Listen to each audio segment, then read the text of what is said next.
In triangle ABC, right angled at B.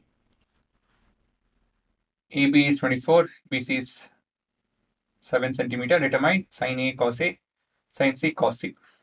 So ಇದಕ್ಕೆ ನಾವು ಚಿತ್ರ ಬಿಡಿಸ್ಬೇಕಾಗತ್ತೆ.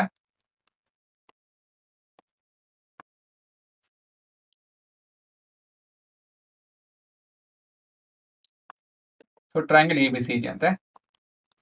It's right angle at B ಅಂತ ಹೇಳಿದ್ರೆ ಇದು ಆಂಗಲ್ 90 ಡಿಗ್ರಿ ಬಂದು B. AB 24, BC 7 centimetre. AC ಎಷ್ಟು ಬರುತ್ತೆ ನೀವು ಕ್ಯಾಲ್ಕುಲೇಟ್ ಮಾಡ್ತು ಅಂತ ಹೇಳಿದ್ರೆ 25 ಬರುತ್ತೆ. ಮತ್ತು ಪೈಥಾಗರಸ್ ಥಿಯರಮ್ ಉಪಯೋಗಿಸಿ ಕ್ಯಾಲ್ಕುಲೇಟ್ ಮಾಡಬೇಕು. ಸೊ ಇದು ನಿಮ್ಮ ಚಿತ್ರ. ಸೊ ನೋಡ್ಬಿಡೋಣ. Working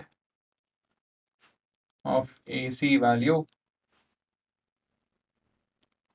so AC square is equal to 24 square plus 7 square ಎಷ್ಟು ಬರುತ್ತೆ ಹುಡುಗರ ಇದು? 24, 25 ಬಂದು 6, 25, 576 ಏನೋ ಬರುತ್ತೆ. 24 ಸ್ಕ್ವೇರ್ 24 into 24, 576, 49. So ಇದು 625. So AC is equal to square root of 625, which is 25 centimeter. ಆಯ್ತಾ? ಸೊ AC ಕಂಡಿಡಿದ್ರೆ ಮುಂದಿನ ಭಾಗ ಏನಂತ ಹೇಳಿದ್ರೆ determine. So working on sine of A. So sine of A ಏನು? Sine of any angle is nothing but opposite of that angle divide by hypotenuse. So ಹುಡುಗರ sine of A ಹತ್ರ ನಿಂತ್ಕೊಂಡ್ರೆ ನಾವು ಆಪೋಸಿಟ್ ಯಾವ್ದು ಬರುತ್ತೆ? BC. ಹೈಪೋಟೆನಸ್ ಏನು? AC.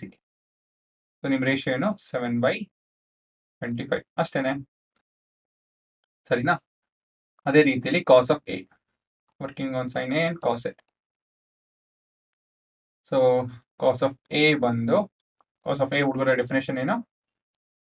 Adjacent of that angle divide by hypotenuse. Adjacent ಅಂತ ಹೇಳಿದ್ರೆ neighbouring side. Adjacent of A ಅಂತ ಹೇಳಿದ್ರೆ ಇಲ್ಲಿ ನಿಂತ್ಕೊಂಡ್ರೆ ನಾನು ನನ್ನ ಪಕ್ಕ ಯಾವ ಸೈಡ್ ಇದೆ ಅಂದರೆ ಇಲ್ಲಿ ನಿಂತ್ಕೊಂಡ್ರೆ ಇಲ್ಲಿ ಹೈಪೋಟೆನಸ್ ಇದೆ, ಅದು ಬಿಟ್ಟರೆ AB ಇದೆ. ಸೊ ನಮ್ಮ AB ಅಂತ ಬರ್ಕೊಳ್ಳೋಣ. Hypotenuse is AC. ಸೊ 24/25 ಸರಿನಾ? ಇದು ನಿಮ್ಮ ಸೈನ್ A ಮತ್ತು ಕಾಸ್ A ಅಷ್ಟೇ, ಏನಿಲ್ಲ. ಸುಲಭ ಅಲ್ವಾ ಇವೆಲ್ಲ? ನಾವು let's work on sin A and sin C and cos C. So definition ಪ್ರಕಾರ we have to take opposite of angle C divided by hypotenuse. ಹುಡುಗರ ಆಂಗಲ್ C ಹತ್ರ ನಿಂತ್ಕೊಂತು ಅಂತ ಹೇಳಿದ್ರೆ ಯಾವುದು ನಮ್ಮ opposite side? AB. Hypotenuse AC ನೇ ಇರುತ್ತೆ. So ಹಾಗಾಗಿ 24/25 ಅಷ್ಟೇನೇನಿಲ್ಲ. ಅದೇ ನಾನು ಇವಾಗ ಕಾಸ್ ಆಫ್ C ಅಂತ ಹೇಳಿದ್ರೆ adjacent of angle C divide by hypotenuse ಅಂತ ತಗೊಂತು ಅಂತ ಹೇಳಿದ್ರೆ ಅಡ್ಜಸೆಂಟ್ ಆಫ್ ಆಂಗಲ್ C ಏನು ಹುಡುಗರ? BC. ಹೈಪೋಟೆನಸ್ AC ಅಲ್ವಾ? ಸರಿ, ನಾ ಇಲ್ಲಿ ನಿಂತ್ಕೊಂಡಾಗ ನನ್ನ ಪಕ್ಕ ಏನೇನಿದೆ? BC ಮತ್ತು AC. ಬಟ್ AC ಆಲ್ರೆಡಿ ಹೆಸರಿದೆ ಹೈಪೋಟೆನಸ್ ಅಂತ ಹೇಳಿ. ಸೊ ಹಾಗಾಗಿ ಇದು ನಮ್ಮ ಅಡ್ಜಸೆಂಟ್ ಆಗುತ್ತೆ. ಆಯ್ತಾ? ಆ ರೀತಿಯಲ್ಲಿ ನಾವು ಪಡ್ಕೊಬೋದು. ಸೊ BC ಬಂದು 7/25 ಇಷ್ಟೇ, ಸರಿನಾ? ಸೊ ಇದೇ ರೀತಿಯಲ್ಲಿ ಒಂದಷ್ಟು ಪ್ರಶ್ನೆ ಬರುತ್ತೆ.